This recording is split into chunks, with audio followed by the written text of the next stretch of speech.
Hoje nós vamos conversar um pouquinho sobre o filme Saltburn. É um filme que, do ponto de vista da psicanálise, é um desafio conversar sobre. Por quê? Há diversos elementos que é um prato cheio, na verdade, para terapeutas cognitivos comportamentais ou psiquiatras e pessoas que têm uma espécie de uma fixação enorme em cima dos ditos psicopatas, né? Que é um diagnóstico que a psicanálise não utiliza. No entanto, esse filme nos fornece um material assim interessante para pensarmos algumas questões dentro da psicanálise, né? Vou contar um pouco sobre o filme com spoilers e vou conversando com vocês aqui, né, algumas questões em torno da trama. A história gira em torno de Ollie, né, que é um rapaz que está na faculdade de Oxford, né? O filme se passa em 2006. É um rapaz que o filme apresenta como um pobre, né? Usa roupas de brechó, chega na faculdade com uns óculosinhos de armação redondinha. Tem todas as características de um loser, né? Desses filmes americanos, né? De um nerd.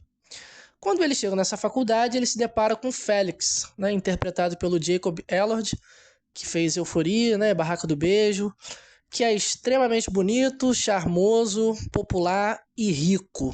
Quando eu digo rico, é podre de rico. Ele não tem uma mansão, a família dele mora num castelo, né, para vocês terem uma ideia.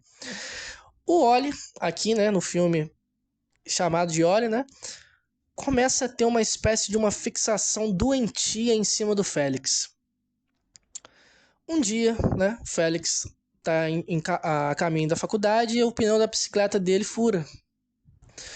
E o Ollie acaba fazendo um favor, né? Ajudando o Félix. Olha, você pode ir com a minha bicicleta, que amanhã eu pego na faculdade com você, né? O Félix aceita, né? E os dois começam uma espécie de uma relação, né? Onde o Ollie aqui começa a fazer favores pro Félix, né? Até que, em determinado momento do filme, o Ollie chega pro Félix e diz: olha, o meu pai morreu, bateu com a cabeça no chão, ele tem problemas com álcool, a minha mãe tem problemas psicológicos, enfim.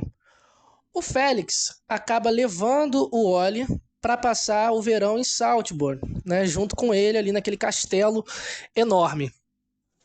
A trama do filme se desenrola a partir daqui, né, desse ponto. O filme dá várias e várias e várias dicas em relação à personalidade do Ollie. Logo na primeira cena, quando o Ollie tá na janela e ele olha pro lado de fora, a câmera meio que fragmenta o rosto dele em três partes. O reflexo ali da janela fragmenta o rosto dele em três partes. É um personagem extremamente intrigante. Por quê? O ator é absurdo, o Barry é absurdo, e você acaba comprando a ideia de que ele realmente é um rapaz pobre, é um rapaz que classe média muito baixa, que tem uma certa timidez, não consegue estabelecer laços com os outros, né? Nessa faculdade onde todo mundo é descolado, todo mundo tem dinheiro, enfim. E ele começa, né, a se relacionar, digamos assim, com o Félix. Só que ele tem uma obsessão pelo Félix que qualquer pessoa que assiste esse filme com um olhar que não é da psicanálise, ou, por exemplo, um olhar da psicologia, não sei, pode achar que ele tem que é um filme de um romance gay, assim, no começo. Por quê? Há uma tensão sexual absurda entre os dois. Inclusive tem uma cena muito polêmica, né? Que o Félix se masturba na banheira e o Ollie, logo depois que ele sai do banheiro, lambe, né? O restinho dessa água misturada com sêmen, né? Então há uma tensão sexual absurda entre esses dois personagens, né? Toda vez que eles estão em cena, o olhar do Ollie pro Félix é uma mistura de desejo com tesão, com admiração, não apenas uma admiração, mas é quase que uma idolatria, assim. O Félix é praticamente uma espécie de um deus grego ali na frente do Ollie. Então o espectador fica ali às voltas do tipo, nossa, será que é um romance gay? Será que é um thriller sexual, né? Mas não é nada disso.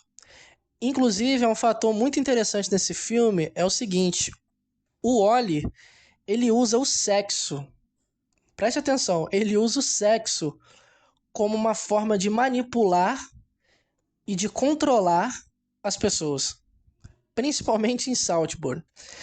Tem uma cena muito interessante na série House of Cards, que a maioria das pessoas, né, ficam questionando, nossa, será que o Frank Underwood era gay, era bissexual?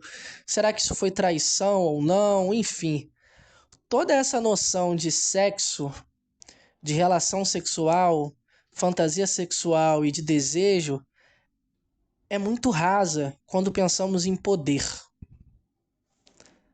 Tudo é sobre sexo, exceto sexo. Sexo é sobre poder.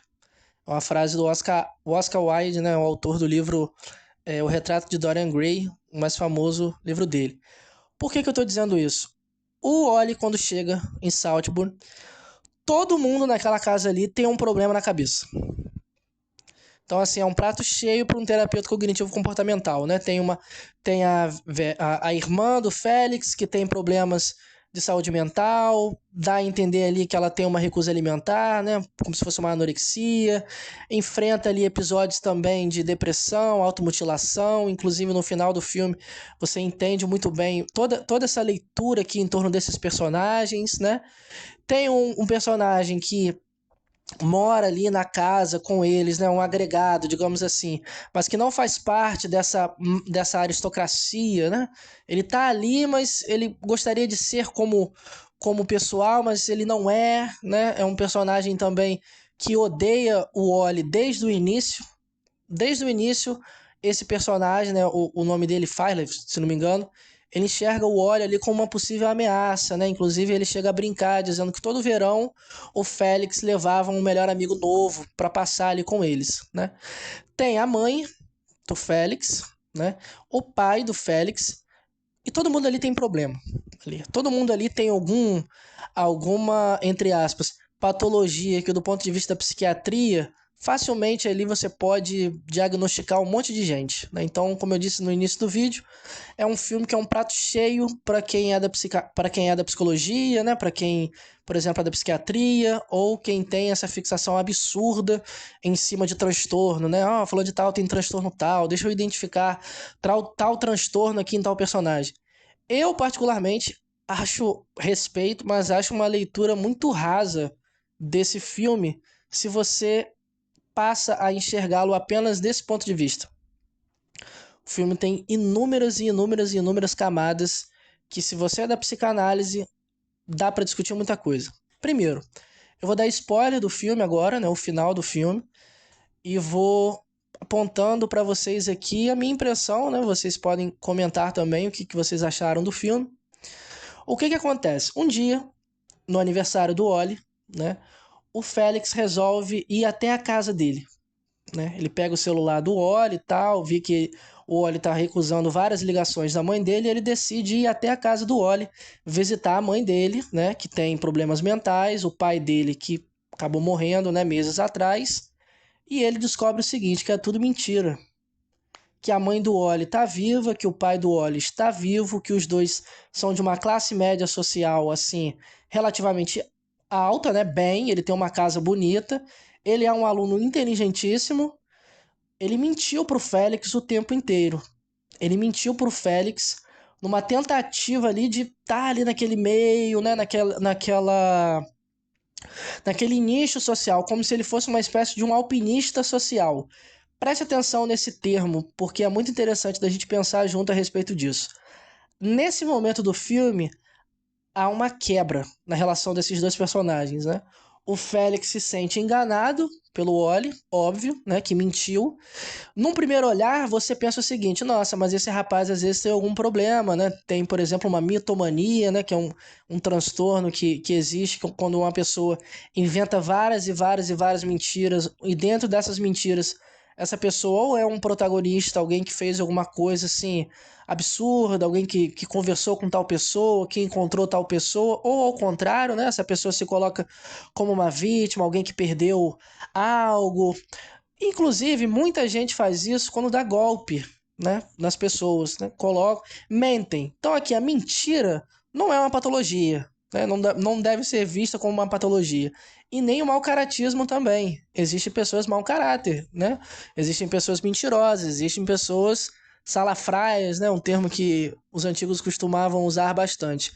Nesse ponto do filme, você pensa assim, bom, mas esse personagem ele só mentiu porque ele tinha um desejo de estar, né, entre os ricos, ele gostaria, né, de ser reconhecido, de estar nesse meio, né? Você pode até cair numa leitura muitas das vezes rasa também, de achar o seguinte, não, mas o Jacob Elord, né, o Félix, né, interpretado pelo Jacob Elord, era uma espécie de um ideal dele, né? Ele era rico, ele era popular, ele era charmoso, todas as garotas olhavam para ele. É muito raso também, assim, ter somente essa compreensão, porque, como eu disse, é um filme com várias e várias e várias e várias camadas. E o que que acontece na festa ali do Oli, né, que a família lá em Saltburn fez pra ele, um festão, ele tá usando uma fantasia muito interessante, que é a fantasia de um cervo. Tá com dois chifrões assim, né? Se vocês pararem para assistir o filme e pensar em castelos ou casas de pessoas muito ricas, geralmente tem ali aqueles negócios, aquelas cabeças de animais que os caras caçam, né? Esses ricos caçam e deixam ali a cabeça de um javali, a cabeça de um cervo. Olha só que interessante. Aqui a fantasia dele é de uma presa, preste atenção, é de uma presa que fica exposta ali na sala, por exemplo, de uma casa de uma pessoa muito rica ou de um castelo. O que que acontece? Ele encontra o Félix e diz: Olha, Félix, o que eu fiz foi uma encenação, só queria chamar sua atenção, eu te amo, blá blá blá. E o Félix, no dia seguinte, amanhece morto, no labirinto ali de Saltburn. A partir desse ponto do filme, várias desgraças começam a acontecer. Que desgraças são essas? Todos da família Saltburn morrem. Preste atenção nesse ponto porque é muito interessante. A irmã do Félix, a que tem problemas com comida, né? Que pode ser anoréxica, tem problemas também de automutilação e tal, tinha uma relação ali muito forte com o Félix. Ela não aguenta a perda do irmão. E o que que acontece? Ela se mata. Ela é encontrada na banheira, né? Essa banheira repleta de sangue com uma gilete do lado. A família Saltburn perdeu os dois filhos num curto espaço de tempo. Então o pai da família chega pro Oli e diz o seguinte: olha, eu quero que você saia daqui, né? A minha esposa quer que você continue, mas precisamos de espaço, né, para poder vivenciarmos o nosso luto. O Oli fica meio relutante assim no início, mas aceita, né, por uma quantia de dinheiro e ir embora. Passa alguns anos, ele encontra a mãe do Félix num lugar, né, numa espécie de um café, alguma coisa assim. Ela viúva, né, porque o pai do Félix morre também. Preste atenção, os três morreram. A filha, o filho e o pai. Só tem a mulher agora. Os dois começam ali, se encontram, né, começam a conversar e ela chama o Oli para morar novamente na casa dela. Resumo da ópera. Ela está muito doente, o Oli está ali cuidando dela. E ela passa Saltburn, aquele castelo enorme, toda a fortuna, pro Oli. Ela tá ali entubada, né? Praticamente morta. Antes de morrer, ele revela o seguinte: tudo que ele fez foi planejado. Desde o início, ele furou o pneu da bicicleta do Félix, né? Ele manipulou o Félix para poder entrar dentro daquele ambiente. O Phyllis, que foi expulso da casa, né? Por ter supostamente roubado algo, ele que inventou, né? Ele entrou dentro do quarto do Phyllis, sentou em cima dele e masturbou ele. Teve uma noite ali, não dá a entender no filme se os dois transaram ou não. Eu acredito que sim, porque o sexo para esse personagem não tá ligado aqui a uma noção tão simplista de orientação sexual. Olha, então, por exemplo, se ele sentou em cima de um cara, ele é gay, ou ele é bissexual. Se ele fez sexo oral em um homem, então ele é gay. Se ele fez sexo com uma mulher e com um homem, então ele é bi. O sexo aqui não tá no ponto de vista aqui de uma sexualidade, uma noção aqui de identidade ou algo do tipo. O sexo aqui é um meio pelo qual ele controla o outro. Ele faz isso com a moça, né? Ele tem uma cena lá que ele acaba fazendo sexo oral nela, ela até menstruada, e manda ela comer, né? Tem toda uma cena aqui erótica, uma tensão sexual absurda, uma coisa meio que eu mando, você obedece, né? Ele faz isso com Faref também. E há essa tensão sexual absurda entre ele e o Félix. Uma pessoa que assiste esse filme e não sente ali essa tensão sexual entre os dois, assista de novo o filme. Toda essa tensão sexual e o sexo, o desejo, ele usa para controlar a pessoa. É um meio pelo qual ali, né? Isso acontece há séculos e séculos e séculos, né? Você encontra isso com muita facilidade na série House of Cards, né? E Game of Thrones também, né? Ali, durante cenas de sexo, há conversas, diálogos. O sexo ali é sobre poder, né? Tá, o sexo aqui para esse personagem é um meio pelo qual ele usa para manipular a pessoa. Ele faz isso com o Fire e ele também faz isso com, né, a Verity, né, que é Felícia, se não me engano, Felícia, que é a irmã do Félix. O que acontece? Ele diz que ele matou o Félix colocando cocaína dentro da bebida. E ele também praticamente matou a irmã do Félix, deixando ali para ela ver uma lâmina, né, onde ela vai lá e comete suicídio. O homem, não, foi questão de tempo, né, até ele morrer, por não ter aguentado, né, todos esses anos, tudo isso. E a mulher, então resumindo, ele foi um alpinista social aqui, extremamente manipulador, inteligentíssimo, que enganou todo mundo, enganou o espectador também, enganou os personagens. E qualquer pessoa que assiste esse filme e tem, né, essa fixação absurda, meu Deus, com psicopatas, tem uma facilidade absurda de colocar esse personagem como um psicopata. Inclusive, tem uma cena interessante no final do filme, né? Que ele tá dançando ali nu pela casa. E termina o filme ele olhando as pedrinhas, né? Com os nomes escritos dos personagens, né? Dos integrantes dessa família. Uma pessoa que curte muito psicopatia, né? Esse diagnóstico pode achar, nossa, ele é um serial killer. Olha ali os troféus dele e tal. É uma interpretação, né? É uma visão que não tem nada a ver com a psicanálise, né? A pessoa às vezes pode pensar assim, nossa, mas ele tem um modus operandi, né? Ele manipula e tal a vítima. Ele, por exemplo, pode ser um narcisista e tal. Mais uma vez, do ponto de vista da psicanálise, eu acho tão simplista esse tipo de visão. Não é simplista de um ponto de vista da psiquiatria ou da terapia cognitivo-comportamental, né? Tem vários elementos nesse filme aqui que pode levar, né, uma pessoa a crer que de fato o Oli era um psicopata. O ponto interessante desse filme é o seguinte, o ponto interessante desse filme é o seguinte, para mim, né? Que há diversos elementos aqui de perversidades que as pessoas podem ter o movimento de patologizar essa perversidade, por exemplo, colocando como uma psicopatia. Isso acontece bastante, principalmente com pessoas que estão começando a estudar psicanálise, né?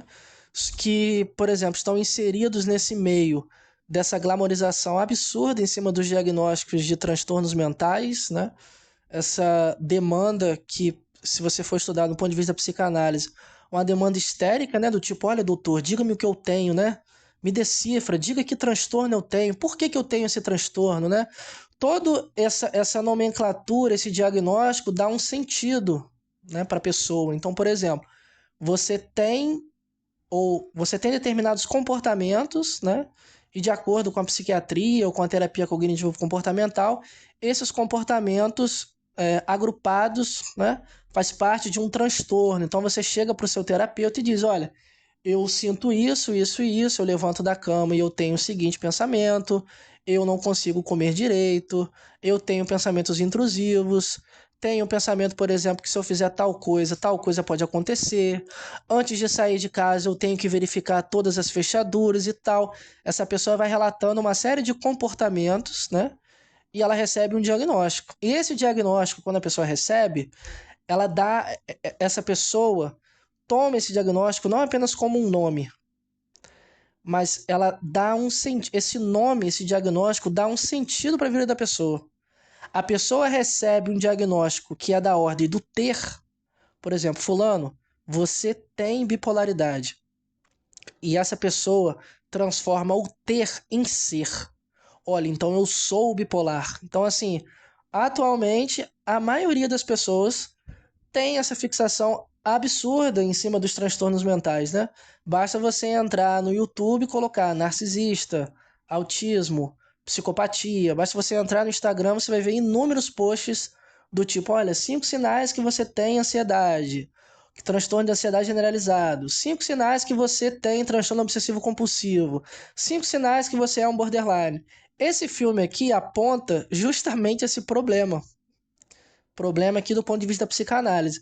Essa fixação absurda em cima dos transtornos mentais e esse movimento do próprio espectador, você que está ouvindo, eu que assisti, de ficar ali tentando diagnosticar os personagens. Olha, então tal personagem aqui é um psicopata. Olha, tal personagem aqui é um narcisista. Tal personagem aqui tem, né, uma síndrome de tal coisa.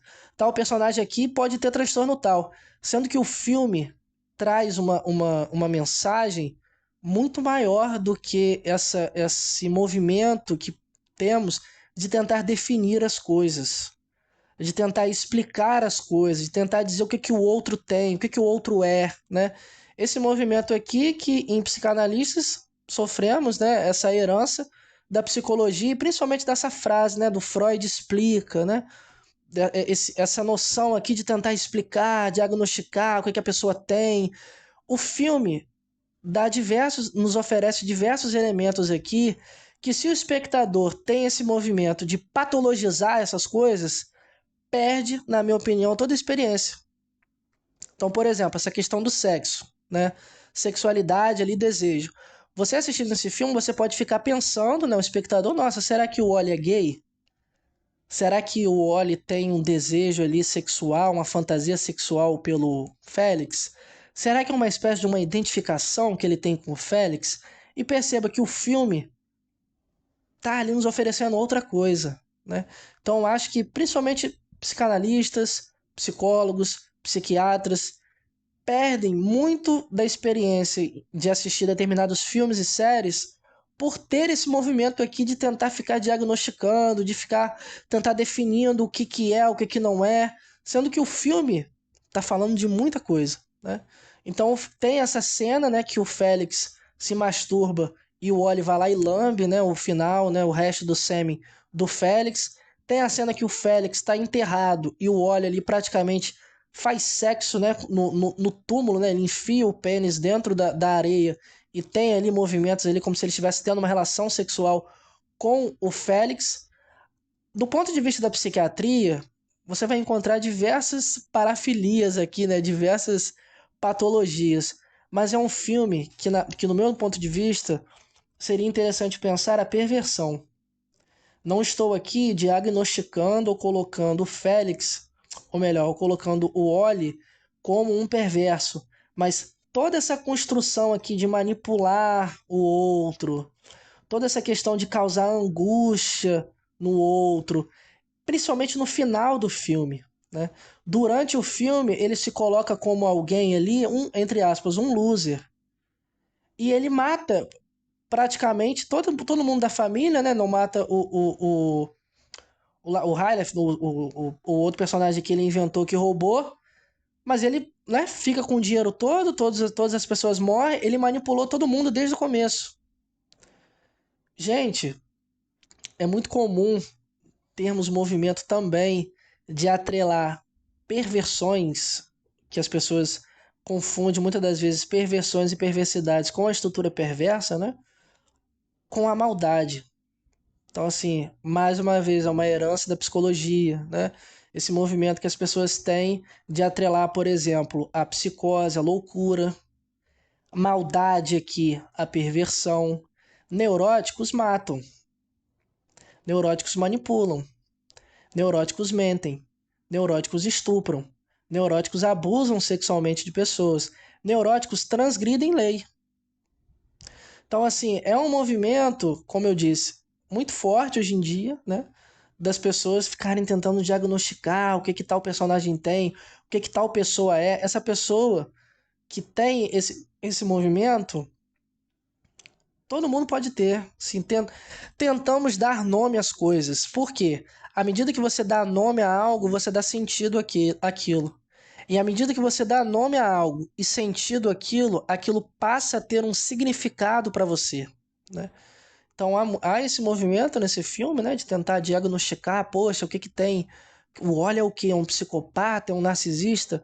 Aí o questionamento que eu coloco para vocês, isso é realmente importante quando você assiste o filme? Tipo, claro que cada um, né, de acordo com a sua corrente teórica, vai ter a sua interpretação, mas isso realmente é importante?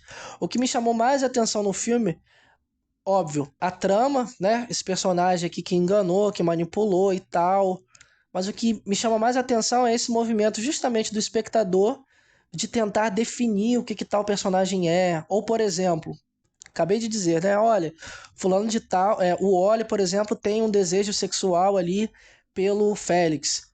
Ter um desejo sexual ou uma fantasia sexual por uma pessoa do mesmo sexo te faz homossexual?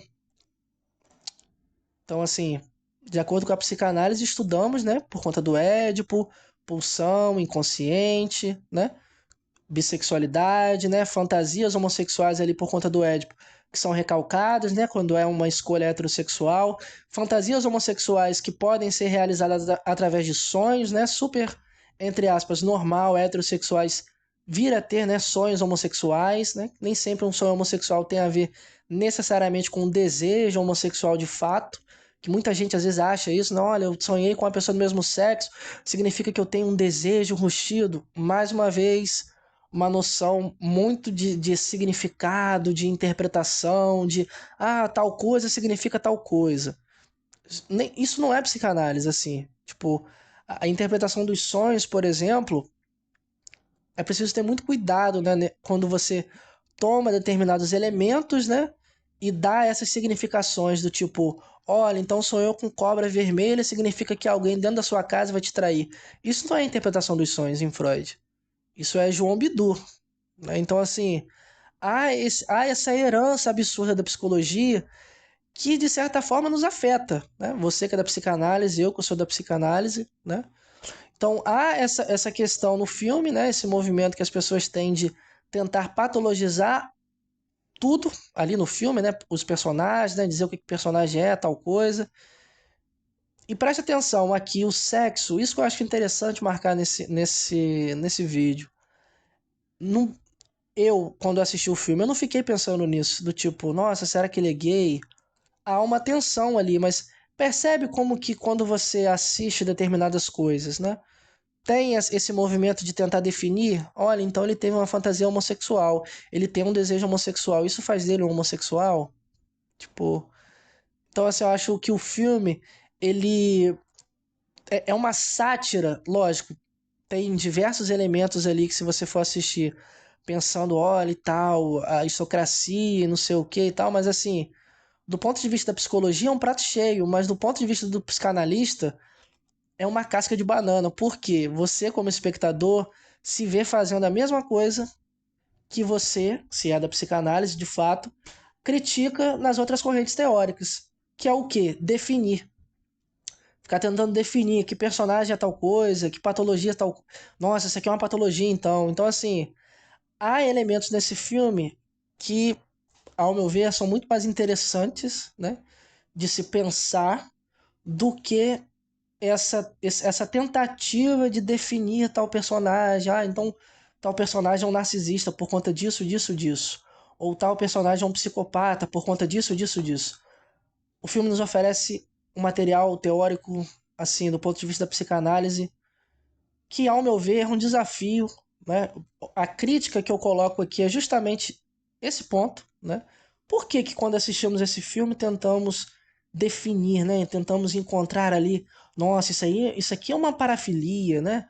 Esse sujeito aqui tá lambendo o sêmen de uma pessoa que acabou de sair do banheiro e tal. Nossa, essa pessoa tá enfiando o pênis dentro da terra ali, de um túmulo de uma pessoa que está morta, né? Essa pessoa aqui está lambendo a menstruação de uma mulher, né? Olha só o movimento que temos, né? De tentar patologizar, de tentar definir, de tentar dizer o que, olha, então isso aqui é isso aqui, né? lanço para vocês essa crítica, né, que de certa forma serve para todos nós, principalmente da psicanálise, né, que acabamos sofrendo, né, com isso, essa influência da psicologia, né, da psiquiatria, esse movimento de tentar definir, né, de dizer o que o outro é. E é isso.